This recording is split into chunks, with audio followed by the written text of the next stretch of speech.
Good morning po sa inyo lahat. Good morning po ulit sa inyo lahat. Pakiamoy naman ang inyong katabi kung sabi nakaligo na naman.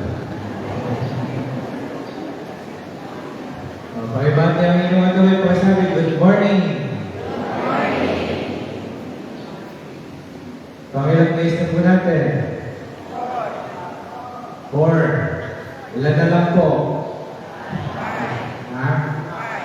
Pakisabi sa katabi mo, huwag kang mawawala.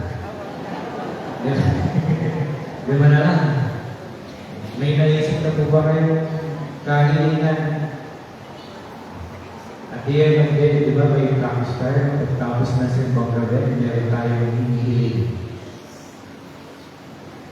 Meron po akong kwento. Ito ay kwento po na tatlong magkukumpare.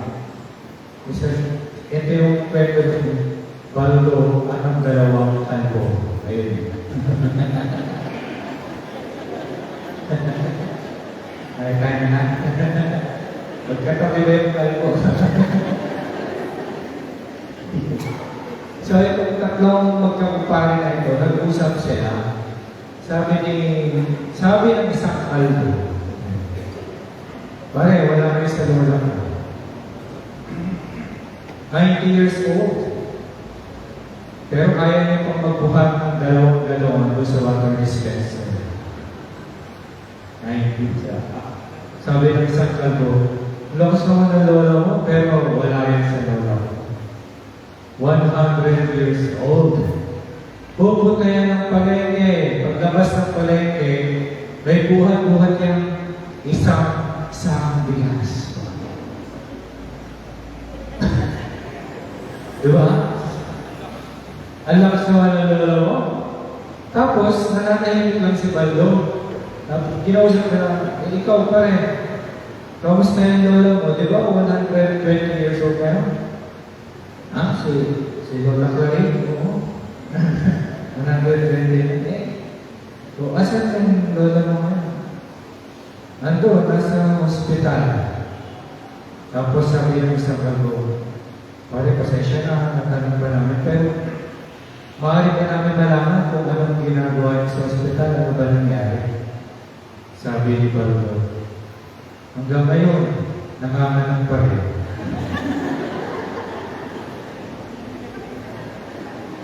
Tanong, posible po ba?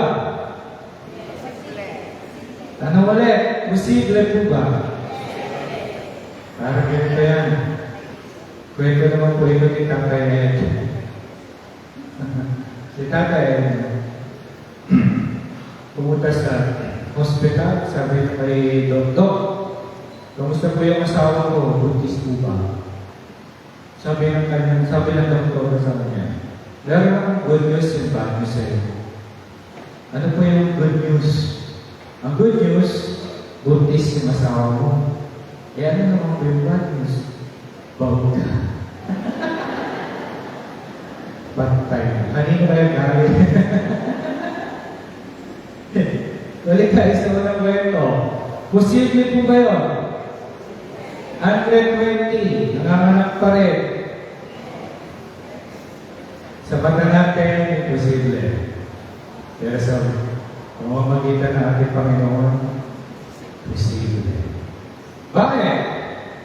Ito sa ating gospel at sa first reading, ang asawa ni Manoah at ang asawa ni Zechariah, especially si Zechariah, isa po siya, una-una, isa siyang matanda. May edad. Parang matabi mo yun. Matanda.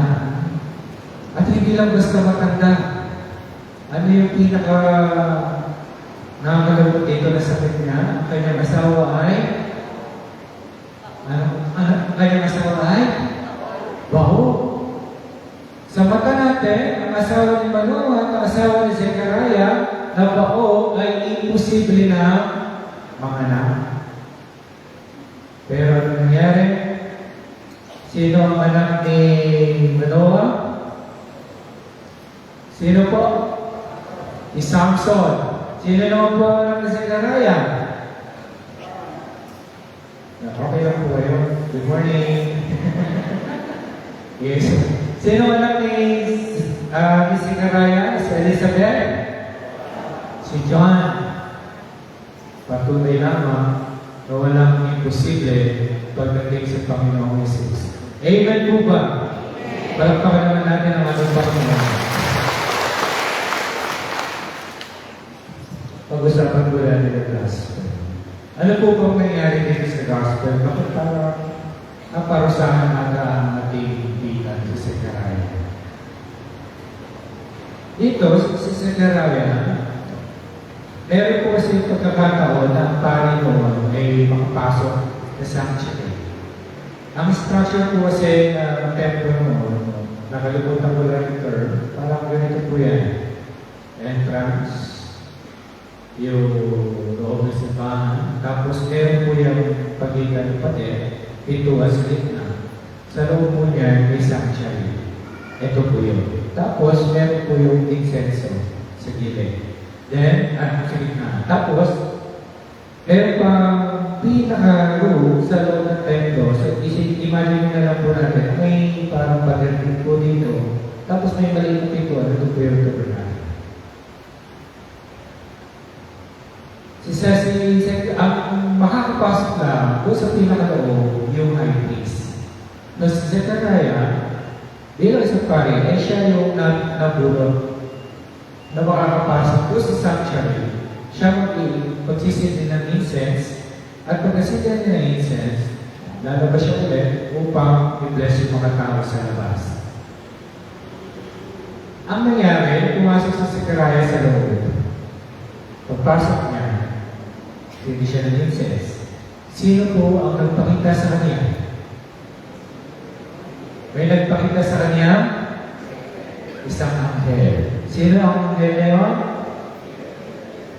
Si Gabriel.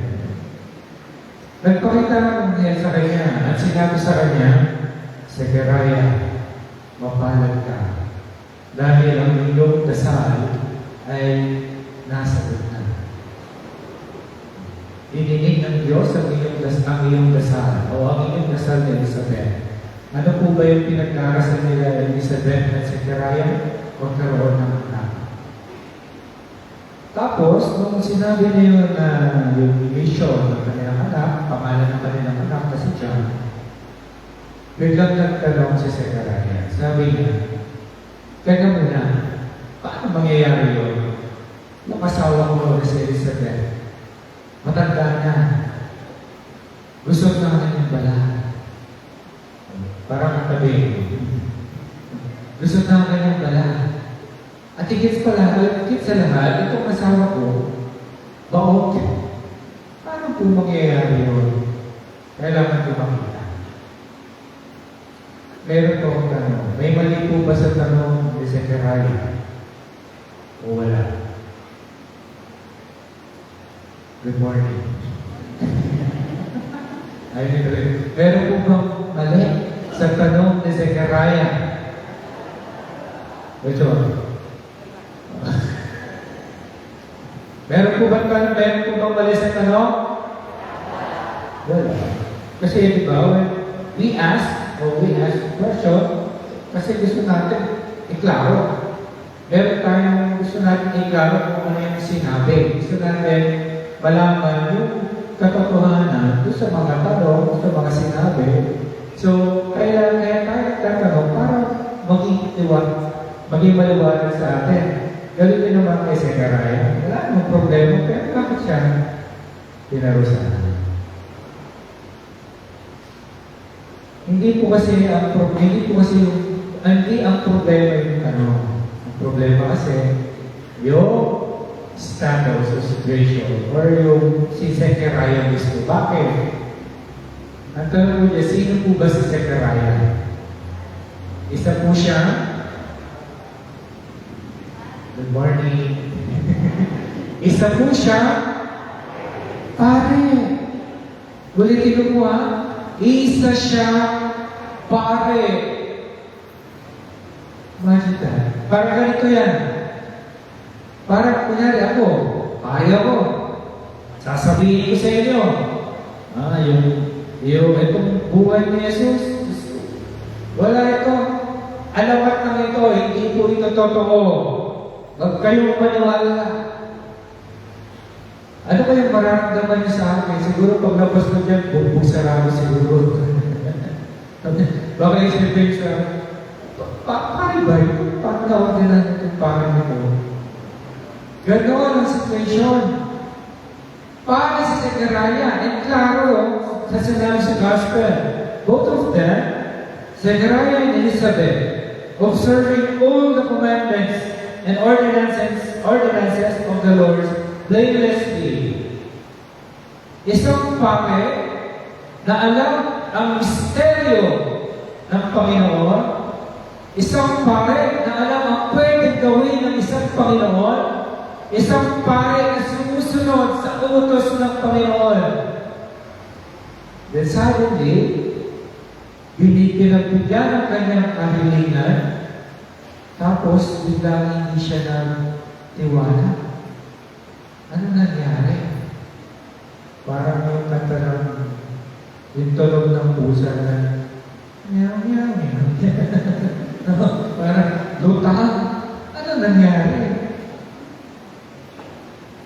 Minsan, parang ganito rin po tayo sa buhay. Bahog. May pagkabahog dito kasi tayo. Pakisabi sa katabi mo, bahog ka. Hindi naman yung sakit talaga. Bakit? Ano po ba tayo ay bahog? Ano po ba yung hindi pwede magawa ng isang babae? Hindi niya kaya, hindi siya pwede makita. Kaya rin bahog minsan. Bakit? Kasi ang ating Panginoon, meron tayong pinagdarasal. Meron tayong hinihiling sa ating Panginoon Jesus. Meron tayong gustong sagutin na ng ating Panginoon Jesus. Pero madalas, sinasagot na ng Panginoon, kaso, bawag tayo. Bawag tayo, friends, na meron tayong bagay na hindi natin nakikita. Hindi natin ina-acknowledge yung biyaya na binibigay sa atin ng ating Panginoon Jesus. Bakit? Kadalasan po kasi, yung pinagdarasal natin ay sinasagot ng ating Panginoon na in a way na yung ina-expect natin kung paano niya sasagutin. Dahil madalas, sinasagot tayo ng ating Panginoon sa bagay na hindi natin namamalayan. Para po ganito po yan. Meron po ako nabasa kahapon sa Facebook. Ayun na naman nabasa naman po ito. Which is exacto po sa pinupunto ko. And I quote, "We ask for strength and God gave us difficulties to make us strong. We ask for wisdom and God gave us problems to solve. We ask for prosperity and God gave us brains or wisdom to work. We ask for courage and God gave us dangers to overcome. We ask for patience and God placed us in a situation where we were forced to wait. We ask for love and God gave us troubled people to help. We ask for favors and God gave us opportunities. We receive nothing what we want, but we receive everything what we need." Yan yung sumagot sa madalas sa ating Panginoon Jesus.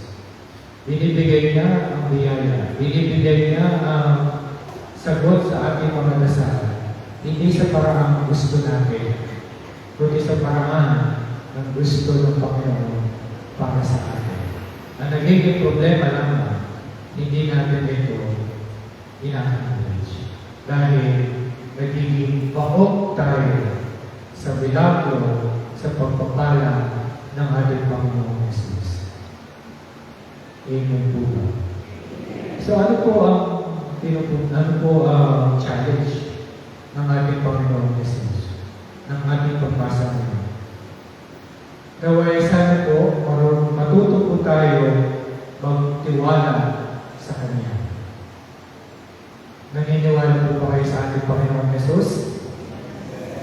na kaya niyang sagutin o kaya niyang gawin ang lahat ng bagay na kagustuhan natin, then magtiwala tayo sa ating Panginoon. Bakit? Kasi ang taong marunong magtiwala, ito yung taong marunong magantay. At yung taong marunong magantay, meron itong pinanghahawakang pag-asa. At yung pinanghahawakan yung pag-asa, ito yung bagay na makukuha natin sa ating Panginoong Jesus. Kaya pakisabi sa katabi mo, magtiwala. Amen po ba? Pagpapakan natin ang ating